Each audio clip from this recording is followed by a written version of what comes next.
Avalon has added a lot to our region since it first started taking passenger flights in 2004. It presents huge opportunities for our region. I know that this is a great place to live and work and visit. Avalon Airport is the Australian airport of the future.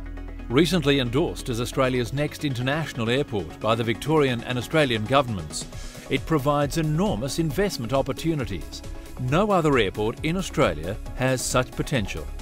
I think Avalon is one of the most exciting developments in aviation in Australia today. Avalon, of course, is located in the fastest growing part of Greater Melbourne, located as it is between Geelong and Melbourne in the southwest.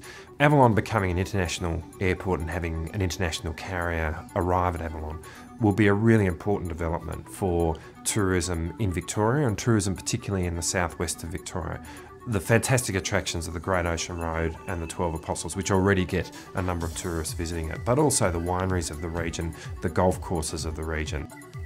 There is no question, competition is a big thing, and the economics of Avalon compared to the economics of Tullamarine, Avalon wins hands down. The time it takes to get from the terminal into your plane and off, probably less than 5 minutes. You can't get anything like that when you're talking about other airports. Presently, Avalon is one of Australia's fastest growing airports, with around 1.5 million domestic passenger movements each year. It's the home of the Qantas Boeing 747 heavy maintenance base and handles up to 50 specialist international air freighters each year, carrying cargo for major events such as Formula One, superbikes, V8 supercars and international concert tours. Melbourne is a very rapidly growing city. In fact, we will become the largest city in Australia in about 20 years' time when we overtake Sydney. And that growth, when I look at my city, is moving westward. That is the area of greatest development in Melbourne, down the Great Corridor, past Avalon Airport, through Geelong, and indeed out to the west of our state. So Avalon is ideally positioned to take advantage of this new growth and the prosperity that it will bring. With a 3,000-metre runway, instrument landing system, air traffic control and rescue and firefighting services, Avalon has enormous potential. Recently, the Victorian government announced it would construct a new direct rail link to Avalon, making it the first airport in Melbourne to receive such a commitment. By 2018, Avalon will be the only airport in Melbourne with a direct rail link. The Victorian government sees Avalon Airport as a key piece of infrastructure for the future of this state.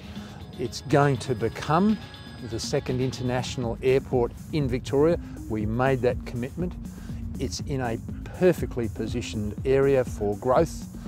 It's why we've already committed to build a rail link to the airport. Public transport will be improved as a consequence. Why we've committed to improve the fuel pipeline there, to lower pricing for fuel for jets. This is a fantastic opportunity. We're looking forward to developing the area, developing this as an aviation precinct. It already has the air show every 2 years, one of the best air shows in the world. We know this is going to be a fast developing, fast growing area, and this airport's going to be right in the heart of it. This is a wonderful development for the tourist industry in this part of the world, which is why there is so much support for the development of Avalon in this way. I would encourage you to think about Melbourne as a destination, as a place to do business, as a place to make new friends. And Avalon is the gateway to our Melbourne. It's there, it's happening. We're on board as a government, the community's on board. Avalon International Airport is going to be a major player in this state in the future, and so is the region. It's an aviation centre of the future.